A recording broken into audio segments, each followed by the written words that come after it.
105 Your Lifestyle. Ya, dengan Afam kembali lagi Fadli menyapa ruang dengar Anda dengan Afam, tempatnya di formasi pukul 20 hingga 21 nanti ya dengan Afam dalam edisi talk show bersama dosen Winsa dari Kota Padang Sidimpuan. Dan di malam hari ini rekan Afam sudah berhadir di studio kita narasumber kita Ibu Efrida Mandasari ya rekan Afam ya. Selamat malam Ibu. Selamat malam Fadli, Assalamualaikum. Waalaikumsalam. Gimana nih Bu kabarnya? Sobet ya, tapi terlihat dari suaranya ya. Iya, nggak nampak-nampak kali sih sebenarnya ya, makin nyaman didengar lah. Gitu ya. Oke deh, jadi di malam hari ini kira-kira kita bahas tentang apa nih Bu? Kita bahas tentang bullying. Oke deh, jadi bully. Ini lagi hot topic ya. Di selalu setiap, sih ya, selalu. Ya jadi topik-topik berita lah nggak pernah ini. Nggak pernah luput gitu nggak ya Bu pernah ya. luput, pasti selalu ada ya. Apalagi untuk sekolah gitu Iya, ya Bu ya. Benar. Jadi di malam hari ini kita tentang stop bullying, asik tanpa mengusik. Iya Rekan Baru keren kali ini ya. Hashtag di malam hari ini ya tagarnya. Asik tanpa mengusik kayak Fadli ya kan. Asik ya. Asik. Oke deh, di malam hari ini seperti yang udah kita jelasin, udah kita buka ada kenapa kita bahas tentang bullying dulu ya. Jadi Fadli langsung aja, ini sebenarnya bullying itu apa sih Bu? Oke deh, jadi sebelum kita kemana-mana, kita bullyingnya dulu ya. Iya, bullyingnya dulu. Bullying ini sebenarnya salah satu bentuk agresi dengan kekuatan yang dominan. Ini dengan kekuatan dominan yang dilakukan secara berulang-ulang. Keywordnya di sini ada perlakuan yang berulang-ulang. Jadi kalau just once, cuma satu kali, itu mungkin belum bully. Tetapi kalau ada pengulangan, misalnya hari ini tidak ada perlawanan dari korban, besok diulang lagi, nah ini jatuh dia yang namanya bullying atau pembulian. Oke, jadi kalau masih pertama mungkin ketidaksengajaan gitu ya. Iya. Tapi kalau udah terus-terusan, udah berulang kali, jadi jatuhnya ya memang udah bullying gitu. Udah ada unsur kesengajaan gitu ya Bu ya. Sekali, Fadli. Oke deh, jadi itu dia rekan Afam sudah tahu kan arti dari bullying ya. Dan kemudian paling mau nanya kembali nih Bu. Ternyata bullying itu nggak cuma satu jenis ya Bu ya. Iya, ada banyak macam gitu. Macamnya. Jadi boleh dijelasin dong Bu ya, bagaimana sih macam-macam bullying?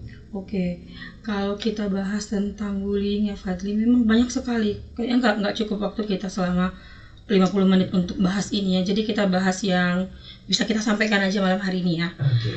Satu itu misalnya diskriminasi. Diskriminasi tahu dong ya. Iya. Jadi gini, ketika kita ngebahas tentang bullying, sebenarnya nggak melulu tentang kekerasan fisik. Oke. Kalau yang sering kita saksikan kan misalnya di berita kekerasan fisik, kemudian anaknya sampai misalnya yang sampai ditonjokin satu kelas, kemudian ada tindak-tindak kekerasan lah yang sampai anak ini menyebabkan misalnya masuk rumah sakit gitu kan. Ternyata bullying ini tidak terkungkung hanya di kekerasan fisik saja, misalnya diskriminasi, misalnya memusuhi suatu ras atau kalangan ataupun agama. Itu juga sebenarnya termasuk tindakan bullying.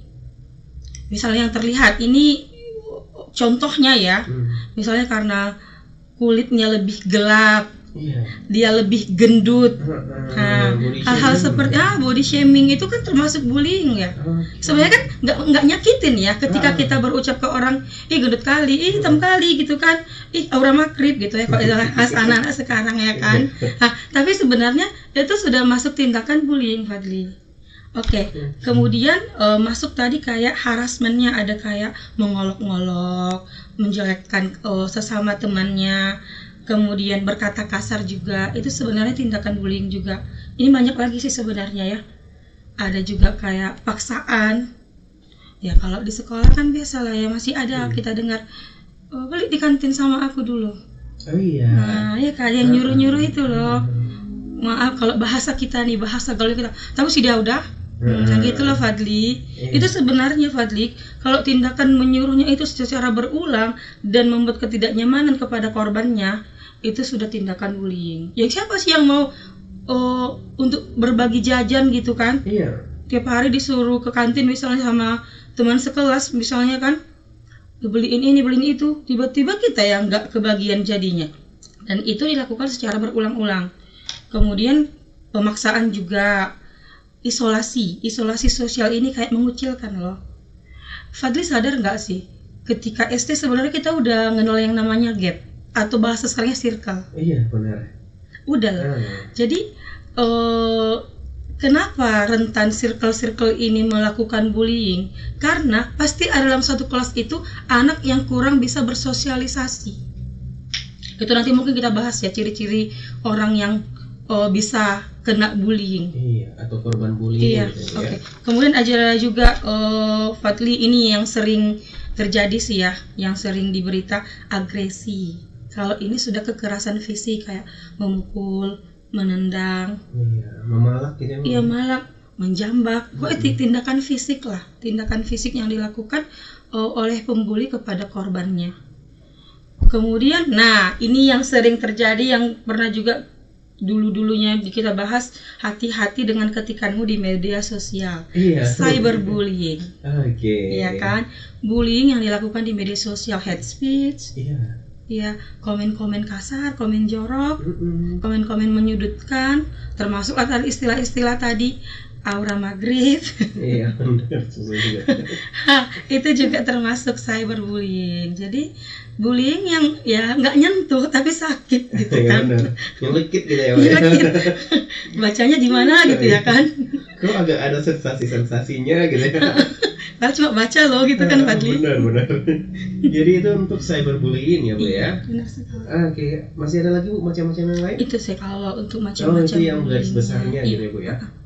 Oke, jadi itu di Rekan Afam ya, macam-macam bullying yang sering kita jumpai ya Rekan Afam ya.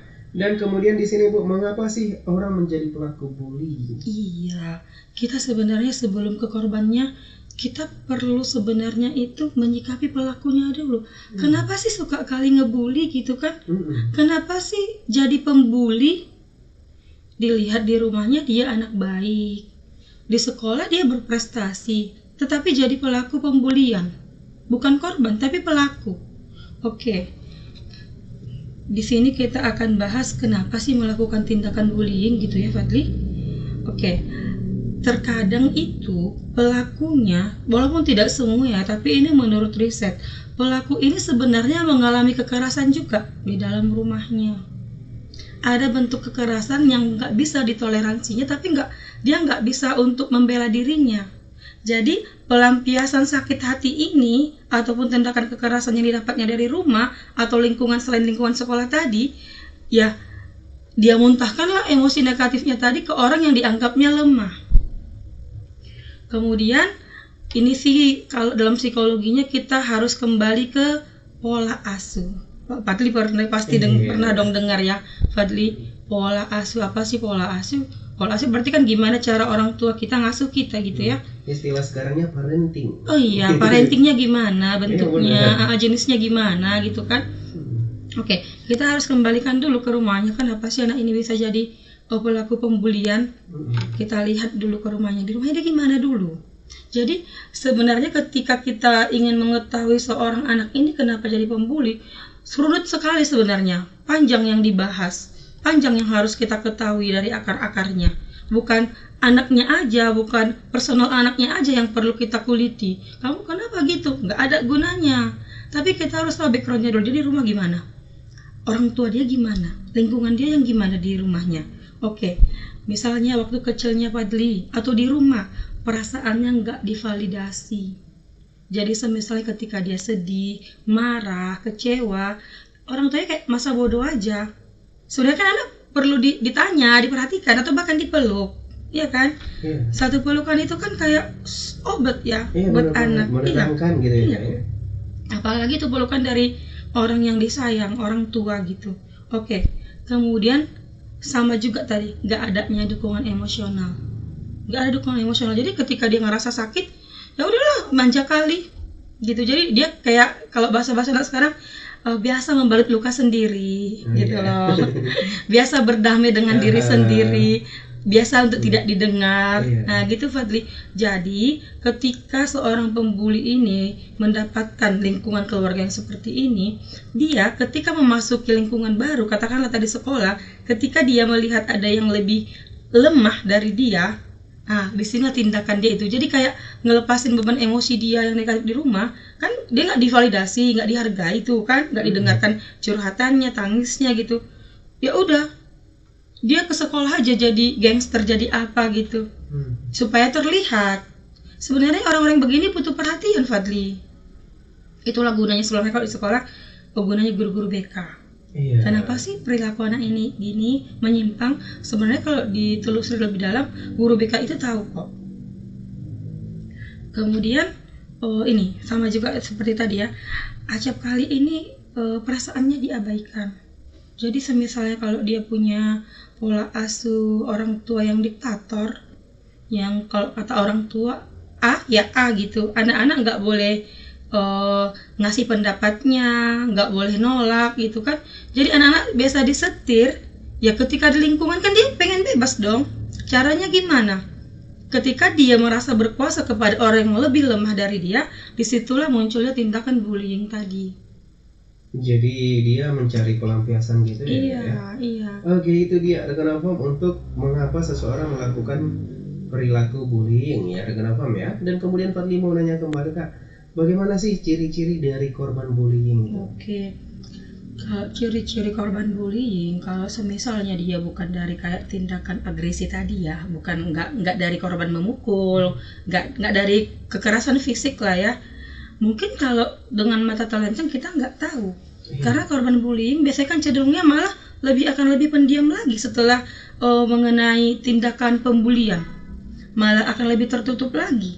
Malah banyak kasus-kasus bullying sebenarnya sudah terjadi bertahun-tahun, tapi ketika anak sudah meninggal baru kita tahu sebenarnya kejadian ini sudah bertahun lamanya dialami dia. Anak nggak mau bicara gitu ya. Nah, karakter orang yang ini nggak bisa kita pastikan semuanya ya, tapi menjurus ke situ. Kenapa bisa jadi korban bullying? Mungkin salah satunya itu kayak tadi, korban ini cenderung berbeda dengan yang lainnya. Kayak dia lebih mencolok loh. Jadi jangan salah. Nggak berarti orang yang lebih cantik, lebih ganteng itu nggak jadi korban bully, Fadli. Bisa jadi dia yang paling cantik di kelas tapi dia yang jadi korban bully. Iya. Jadi nggak harus orang yang, maaf ya, misalnya kayak yang dibilang jelek gitu kan, hitam apa pendek, nggak harus yang fisiknya seperti itu. Bahkan orang yang ganteng kali di kelas itu atau di suatu lingkungan, atau yang cantik kali gitu, itu bisa kerap jadi korban bullying. Yang pintar kali. Yang pintar kali, yang kayak terlihat cupu, iya. Ya enggak, banyak Bisa seperti jadi itu. Kemudian yang terlihat lemah. Oke. Yang terlihat lemah ini gimana ya? Bisa lah mungkin kita lihat ya. Ya contohnya kayak tadi misalnya disuruh beli jajanan sekali mau, kita coba 2 kali lagi mau, kita pasti di dalam hati calon-calon pembuli ini pasti mau aja itu. Iya. Kena bully? Nggak kena bully dong. Tapi coba di kesempatan kedua kita nolak. Pasti ketiganya mereka mikir kan kalau kita ada keberanian untuk bela diri. Kemudian terlihat depresi, orang yang cenderung murung-murung, Fadli. Mungkin kalau di film-film banyak ya. Film-film itu juga yang kayak film Korea atau film-film kita lah. Itu kan bukan nggak punya alasan sutradaranya buat cerita seperti itu. Itu sebenarnya kan memang diangkat dari kehidupan kita juga. Terlihat depresi yang murung-murung, yang kayak antisosial atau menjauhkan diri dari lingkungan sosial. Kemudian memiliki sedikit teman. Iya, it's okay sih, nggak semua bisa jadi teman kita ya. Tetapi orang-orang yang cenderung menjadi korban bully ini, ya gini loh Fadli, logikanya. Kita nggak punya teman di kelas, kemudian kita dibully. Iya. Coba kalau kita punya teman, ada dong yang ngebelain kita. Iya, benar. Jadi nggak bisa dipungkiri, boleh kalian kayak kalau mahasiswa ibu sekarang kan bahasa kerennya introvert loh Bu, gitu Iya. kan. Jadi beda loh introvert dengan yang menarik diri dari lingkungan sosial. Iya, benar. Itu beda. Dan jangan pula dikatakan introvert ini sebagai sebuah kelemahan. Banyak ibu rasa sekarang Gen Z itu, tapi kan dia bermasalah, dia introvert loh, nggak mau gini-gini. Oh beda, jangan-jangan dia bukan introvert, tapi memang dia menarik diri dari lingkungan sosialnya. Selalu saya ingatkan itu, karena sekarang kan introvert bu gitu kan. Introvert itu kan sebenarnya bukan suatu permasalahan kepribadian. Introvert itu salah satu bentuk kepribadian, dia nggak bermasalah. Iya. Introvert itu bukan masalah. Jadi kenapa kena bully? Kamu nggak punya teman. Coba kalau kamu setidaknya punya circle 3-4 orang di kelas itu, nggak mungkin dong circle kamu ini nggak ngebelain, nggak iya. melindungi gitu ya, Bu, ya. Jadi plus minusnya gitu. Adakah memang orang yang kayak narik di lingkungannya ya udah gitu kan. Tapi minusnya itu ketika kita bertemu dengan pelaku pembulian, nah itu. Iya, jadi ini terkait ini introvert Bu ya. Ini sering disalahpahami ya kan. Sering disalahpahami introvert itu kayak misalnya orang yang nggak mau bersosialisasi. Iya. Padahal nyatanya introvert itu enggak seperti itu ya Bu ya. Seperti itu bukan gangguan kepribadian. Yang dipahami anak-anak zaman sekarang, introvert itu jadi semacam gangguan kepribadian, kelemahan, kekurangan. Iya, jadi kayak ini orang yang antisosial gitu Iya, ya. sebenarnya beda orang introvert dengan antisosial ya. Introvert ini memang jenis kepribadian dia nggak suka. Tidak suka bukan berarti tidak memaksa ya Fadli. Iya. Ada kalanya orang introvert ini bisa bersosialisasi dengan orang lain, tetapi yang menandakan dia introvert itu dia kehabisan tenaga ketika bersosialisasi. Iya. Misalnya Fadli ini introvert, tapi lingkungan Fadli mengharuskan Fadli harus sayang sama anak-anak, harus ramah-ramah. Sebenarnya bukan Fadli banget itu. Tapi Fadli bisa menjalaninya. Tapi Fadli introvert, kalau bisa maunya milih, bukan karena kerjaan, Fadli pasti lebih milih yang kerjaannya di depan komputer aja tanpa ngomong. Iya. Nah, ketika Fadli mencoba misalnya berbaur dengan dunia luar tadi kan, yang non introvert, yang ekstrovert mungkin kan, tapi di sini Fadli bersikap profesional.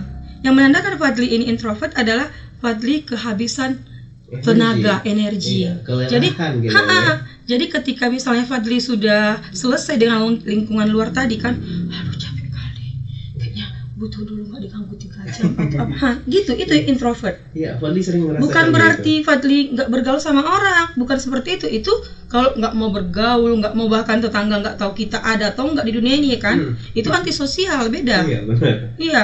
Terus misalnya kalau orang merayakan segala sesuatunya kan Fadli ya karaokean lah, ngopi nongkrong gitu misalnya kan. Introvert ini lebih suka kayak di kamar dengerin musik sambil write something, minum coklat atau apalah. Jadi dianya kayak lebih kalem aja sukanya. Tapi bukan berarti orang introvert ini sukanya harus sendiri terus, nggak juga. Gitu deh. Iya, jadi itu banyak banget ya yang menyalahartikan introvert itu, sedangkan orang introvert udah pasti bisa melakukan yang ekstrovert juga. Bisa. Namun sering merasa lelah gitu ya, Bu ya. Energinya terkuras habis Fadli. Berbeda dengan orang yang memang antisosial gitu ya, Bu ya. Jadi itu dia rekan Afam ya, beberapa hal yang mungkin sering kita salah pahami dalam kehidupan sehari-hari dan melibatkan dengan bullying langsung ya. Dia introvert jadi akhirnya dikatain introvert gitu ya. Jadi akhirnya ada pembulian secara verbal kembali gitu ya, Bu ya. Oke deh, jadi di sini untuk mengantisipasi atau mencegah bentuk-bentuk tindak bullying itu gimana sih, Bu? Oke, mungkin kebalikan dari hal-hal yang tadi ya.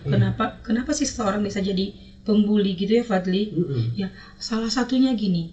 Ketika kita mendapat kekerasan ataupun tekanan dari teman kita, teman sebaya kita, gini deh. Dicoba dulu untuk melawan Fadli. Jadi melawan ini nggak melulu kok negatif. Jangan dikira, kan ada yang namanya kita membela diri. Sedangkan anak-anak Fadli seharusnya enggak melulu seharusnya kita suruh selalu harus mengalah. Walaupun itu dengan adik kandung Fadli. Itu yang sering terjadi di kalangan orang tua sekarang. Mentang-mentang anaknya ada kan yang umur 3 tahun, ada adiknya umur 2 tahun, rebutan mainan. Ini selalu saya sampaikan, rebutan mainan. Kemudian karena ibunya ngerasa anaknya yang 3 tahun ini lebih tua, bagilah sama adiknya, kasihlah. Ini salah. Dalam anak usia dini, konsep berbagi itu 3 tahun itu belum mengenal. Konsep berbagi di usia dini, jadi jangan dipaksa Fadli untuk berbagi. Karena dia belum tahu berbagi. Yang sering terjadi gitu kan? Iya, mengalah sama adiknya. Mengalah sama adiknya. Terus datang tamu, bawa anak. Si anak tamu kita ini misalnya tarik-tarikan mainan. Mengalah lah, kasihlah dulu pinjam. Jadi kita lebih ngasih anak yang tadi menang, anak kita nangis.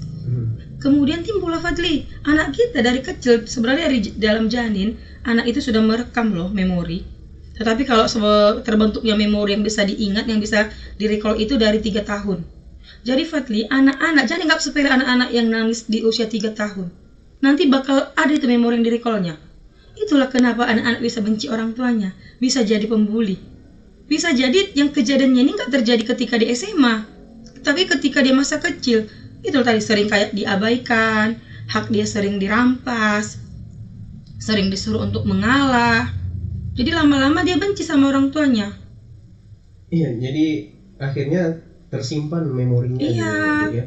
Jadi kalau misalnya untuk mainan yang misalnya tetangga datang gitu ya Bu ya kan, terus anak kita lagi main-mainan tuh, terus solusinya gimana sih Bu? Iya, kita juga sebenarnya nggak mau dong dicap orang tua yang pelit gitu ya, Iya, benar. sama anaknya Sama tamu. anak, iya. Kita juga harus jaga citra dong ya. Iya betul kan. Oke. Solusinya Walaupun gimana? sebenarnya anak usia dini itu belum terlalu paham konsep berbagi, nggak apa-apa. Kita ngasih penjelasan dulu. Kalau dirasa emosi dia memang betul-betul bisa ngasih ke anak teman kita ini tadi ya, konsepnya Iya. gitu ya, teman kita ya. Nah, boleh kita, tapi jangan dirampas. Oke. Kasih pengertian baik-baik, Iya. pinjam ya, atau sama-sama. Iya, gantian gitu ya. Iya, walaupun Fadli itu ini miris sekali sih. Mungkin kita juga pernah ngerasain dulu Fadli ya. Ya kita nggak boleh nyalain orang tua kita, tapi mungkin ada pengalaman kita gitu kan, atau sama anak saudara gitu kan, kita disuruh ngalah. Bahkan kita mungkin pernah mengalami itu, nggak enak kan? Iya benar. Nggak enak, nggak Karena hak apa sih kita- mama ini gitu kan? Kesel kita sama orang tua kita Iya. jadinya. Nah, bayangin aja kalau seandainya hal-hal gini sering terjadi, sering terekam sama memori anak. Aku selalu disuruh ngalah, aku selalu disuruh untuk berbagi yang sebenarnya aku punya gitu. Kan gini, anak-anak juga harus diajarkan konsep mempertahankan haknya.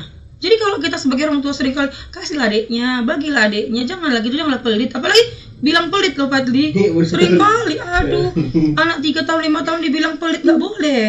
Padahal dia belum ngerti apa Nggak kata ngerti pelit ya, itu harta dia gitu loh. Kita yang harus kayak sabar ya kan. Boleh nggak bang dibagi sama adiknya atau temannya, nggak apa-apa. Kok semisalnya iya boleh bunda, boleh ya gitu kan, boleh mama gitu, baru boleh. Tapi jangan main rampas. Oke. Jadi kesannya kita membuli anak kita sendiri. Iya, dan itulah bibit-bibit bully itu nantinya. Oke. Jadi itu akan terbawa hingga besar dan dewasa. Dan kebencian sama orang tua pun pasti ada. Oke. Jadi harus hati-hati ya rekan Novum ya. Jangan sampai salah pola parenting. Walaupun yang ya. dengar ini mahasiswa kan nanti mau jadi calon orang tua juga Iya, itu. benar. Jadi calon-calon mahasiswa ya, yang siap-siap jadi orang tua ya. Tapi jangan dulu sekarang ya. Jangan kelamaan kayak Wadli. Kode ya Fadli. Ya. Jadi bareng apa mungkin yang emak-emak di sana ya, untuk yang lagi dengerin yang mungkin masih muda, jangan dendam sama orang tua guys. Iya benar. Satu lagi Fadli ini note-nya ya. Ya. Mungkin kita apa sih ya, setelah mungkin dewasa banyak kita bercermin terhadap gaya parenting ataupun pola asuh orang tua kita. Iya. Yang kita rasa mungkin harusnya kan mama nggak gini, harusnya kan mama nggak pilih kasih, harusnya mama gini. Tetapi please jangan dijudge orang tua kita sekarang Fadli. Iya. Gini aja, izinnya gini aja lah Fadli. Kita Fadli lah terutama ya. Mungkin kalau kakak udah jadi orang tua kan, Iya. Fadli lah. Ya enough.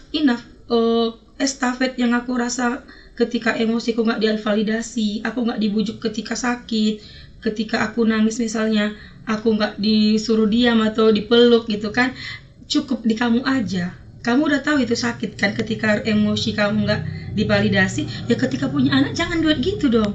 Dulu ketika aku nangis orang tuaku nggak meluk aku, sekarang anak aku nangis aku harus meluk dong. Iya. Dulu ketika aku misalnya dijahatin temanku, malah aku yang ditambah lagi di rumah, dicubit lagi atau dipukul lagi gitu kan. Loh, itu sakit gitu kan, kita ngerasa itu sakit dan itu masih terekam dalam long term memory kita, memori jangka panjang kita. Ya, jangan lakukan sama anak kita dong. Jadi ketika anak kita misalnya dari luar, anak kita kan berarti kan ketika anak kita ngadu sama kita karena dia ngerasa kita di dunianya Fadli. Iya. Gak ada yang bisa ditangis selain kita, makanya tangis dia itu dibawanya ke rumah. Dia nggak nyari tetangga kan Fadli untuk menangis. Iya. Kita nyari kita kan, dunia dia. Bayangin aja ketika anak menangis terus kita balas, apalagi itu rupanya. Diam. Sama-sama kau berantem. Itulah kau. Kamu mau diam. Kau pun.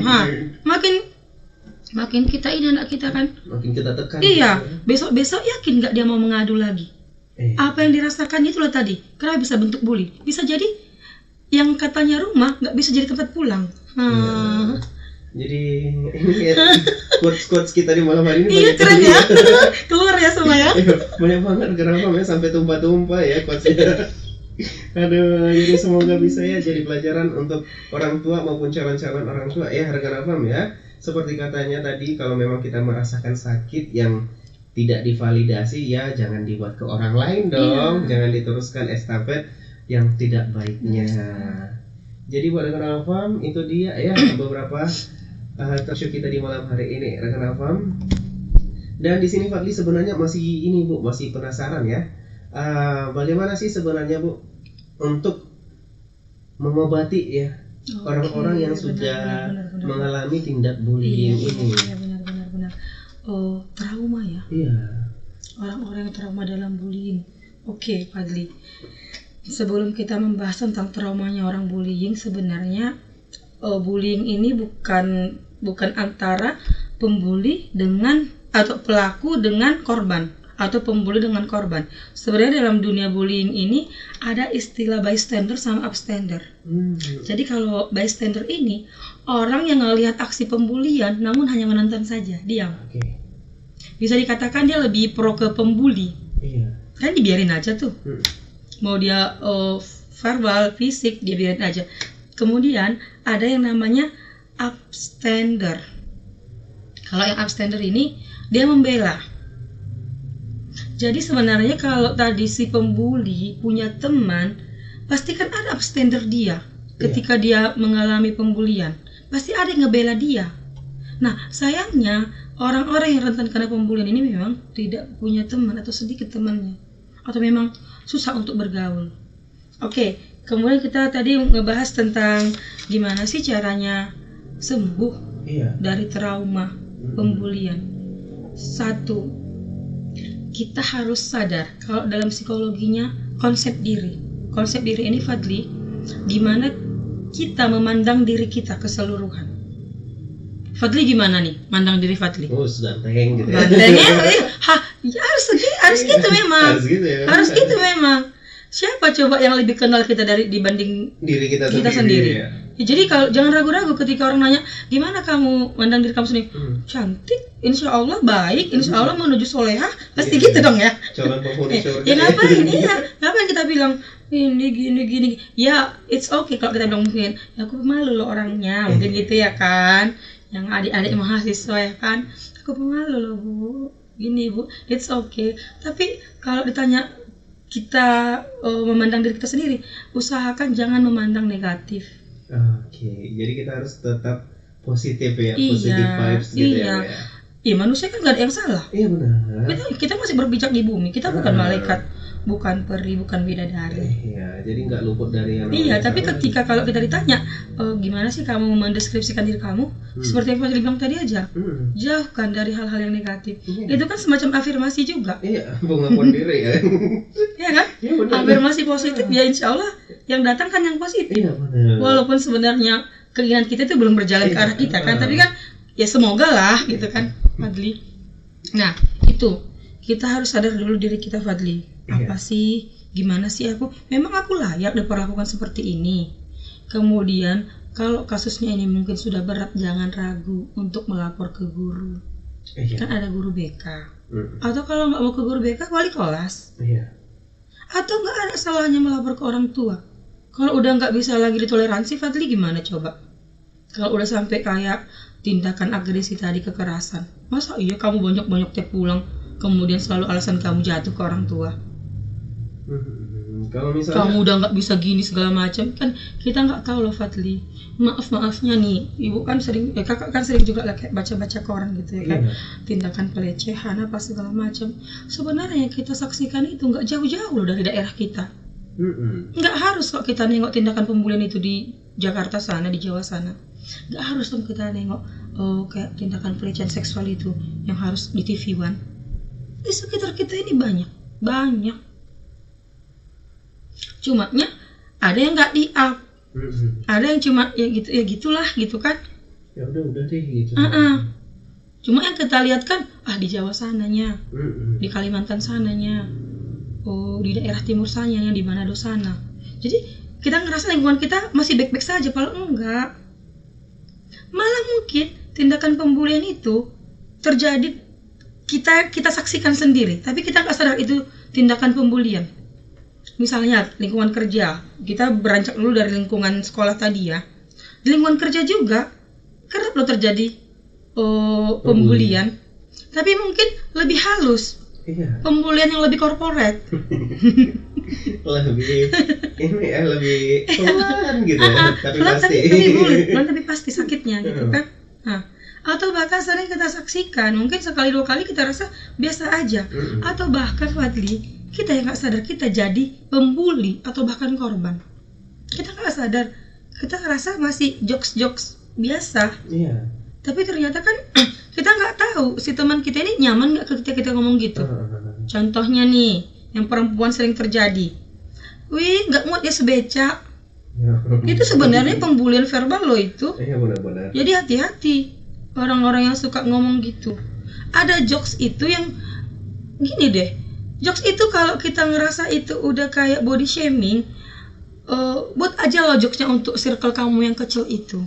Gak usah keluar dari situ. Orang kan gak semuanya kayak kita ngerasa emangnya lo dekat sama gue bisa ngomong gitu. Dekat rupanya kakak ini sama aku bisa ngomong gitu dia. Itu gak sih kalau Fadli, kalau misalnya ada yang sok-sok akrab, Fadli makin apa ya, tapi negatif Fadli. Tapi dia gak akrab-akrab kali sama Fadli. Fadli ngerasa dibully gak? Ngerasa gak nyaman kan? Merasa gak nyaman. Oke. Ketika Fadli ngerasa gak nyaman itu udah pembulian dong. Oke. Jadi karena ini ya, kita harus bisa speak up gitu ya Bu ya. Speak up dong. Terus kita lebih menghargai diri kita. Oke. Jangan takut. Jangan takut. Kalau kita takut, dia makin kenyang. Pembuli itu makin kenyang. Mungkin awal-awal Fadli, bulian ini masih lucu-lucuan. Oke. Pada dasarnya banyak Fadli korban-korban yang mengalami gangguan mental ini justru dari pembulian verbal. Bukan fisik, bukan yang harus ditonjokin masuk rumah sakit patah. Ya memang gitu juga banyak ya. Kasusnya sampai meninggal. Yang di pesantrennya Fadli kan banyak gitu ya kasus. Kasus pesantren. Yang sekolah-sekolah biasanya kekerasan oleh teman-teman atau kakak angkatan gitu. Tapi bagaimanapun Fadli, kita kasih tips-tips supaya misalnya bisa bangkit dari trauma pembulian. Yang tahu itu sebenarnya korbannya sendiri. Sama dengan ketika kita pergi ke konseling kita misalnya, mau berapa kali pun kamu konseling, misalnya konselornya bilang ini racun, ini jus, racun ini akibatnya seperti ini, jus ini seperti ini, pada akhirnya yang milih ini kamu juga. Ya kamu kok mau tetap milih racunnya, gimana mau kamu konseling 6 bulan 1 tahun pun gak ada gunanya. Jadi kembali ke si korbannya. Dan itu Fadli catatan, bangkit dari trauma itu bukan hal yang mudah, sulit. Gak usah kita pakai target waktu gitu. Bisa bangkit, bisa lah tahun depan dia mungkin lebih cerah. Gak ada yang menjamin. Ingatan itu gak bisa kita tipu. Ingatnya manusia itu didesain untuk mengingat, bukan untuk melupakan. Apalagi mengingat yang menyangkut emosional. Itu pasti tertancap di long term memory, di ingatan jangka panjang. Kalau kalian kayak anak muda, pasti kamu lebih ingat sakitnya daripada berbunga-bunganya.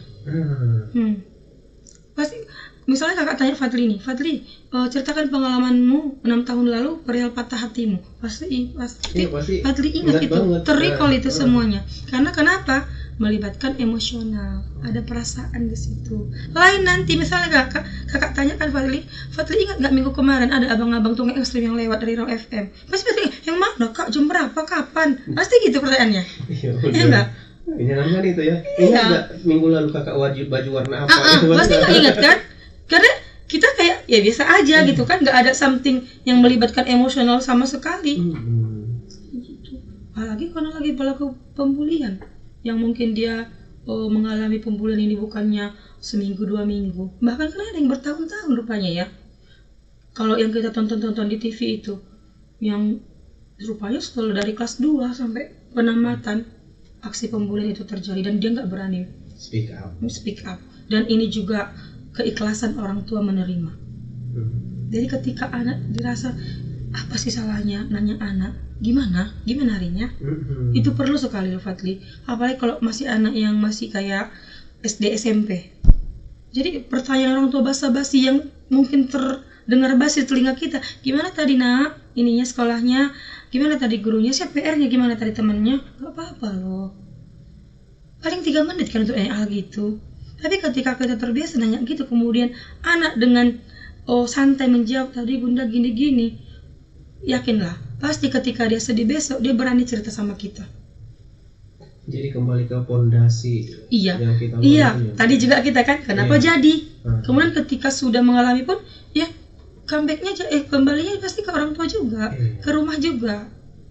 Jadi tetap ke pola asuh orang tua yang paling penting gitu ya, Iya, Bro ya. lingkungan awal dia. Oke deh, rekan Alfam, itu dia ya seputar bullying, dan semoga bisa ya mengurangi pelaku maupun korban-korban bullying dimanapun berada, terkhususnya di Kota Padang Sidimpuan, rekan Alfam. Boleh deh kita close untuk talk show kita di malam Terus ya? hari ini ya. Sembilan. Soalnya udah jam 12 Soalnya limit. Dari tadi kakak udah mati-mati ya. Limit soalnya Limit udah juga. Aduh, suara belajar kebanyakan konser ini. Oke deh, kepada narasumber kita boleh memberikan closing statement. Oke, closing statement kita. Ya, kalau mau asik, nah kita kembali ke tema kita ya. Iya. Ngapain sih musik hidup orang lain? Kita sendiri aja bisa kok bahagia. Ngapain harus kita repotkan orang lain? Mungkin kalau bahasa ininya ya quote itu apa sih? Kita nggak harus meredupkan lilin orang lain ya untuk membuat kita terang. Iya. Mungkin gitu ya. Itu kan bisa juga kalau kita buat ke bentuk pembulian ya. Ngapain sih harus nindas orang untuk kamu terlihat kuat? Toh nyatanya ketika kamu menindas itu berarti kan kamu lemah kan? Iya. Validasi yang bagaimana rupanya yang mau kita minta dari korban kita sehingga kita melakukan tindakan pembulian? Apa yang mau kita validasi? Terus validasi siapa yang kita cari? Cuma karena dia patuh bisa kita kasarin, bisa kita bully, apa ya kemudian dunia mengakui kita kuat? Ya, belum tentu juga gitu. Belum tentu juga. Jadi kuat itu nggak harus ngebully kok. Oke deh, rekan Alfam, itu dia ya. Untuk di malam hari ini demikian talk show kita ya. Ternyata banyak banget manfaat yang kita dapatkan dari talk show malam hari ini, rekan Alfam. Semoga bisa sebagai orang tua bisa nih memandu anak kita memperbaiki pola asuh kita ya. Kalau udah terlanjur ya mulai saat ini diperbaiki, rekan Alfam. Jangan dibiarkan pola asuh yang salah, tetap dikembangkan gitu ya, tetap diikutin gitu ya, rekan Alfam ya. Dan kemudian untuk yang mungkin ada salah satu pelaku bullying yang lagi dengerin, jangan ya, tobat dong, ngapain sih, nggak keren. Sama jadi, sekali nggak keren. nggak nandain kuat, justru kamu kuat ketika kamu melindungi yang lemah. Iya dong. Ya kan. Terus untuk yang korban-korban bullying yang lagi dengarkan, mungkin yang pernah mengalami jadi korban bullying, ya tetap speak up ya, jangan takut ya. Hubungi orang terdekat.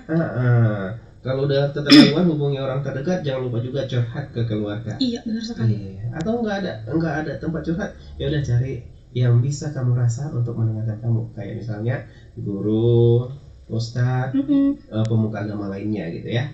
Jadi demikian talk show kita di malam hari ini, rekan Alfam. Semoga bermanfaat untuk kita semua. Ambil hikmahnya, rekan Alfam. Salam-salaman dulu balik. Boleh. Ini mau disalamin dulu, rekan Alfam. Kira-kira sama siapa salamnya ya? Yang pasti untuk anak kakak dong ya di rumah. Ini kan dia ujian terakhir nih, malam terakhir. Halo Ikram. Mudah-mudahan sedang belajar ya sekarang. Kali tadi janji belajar.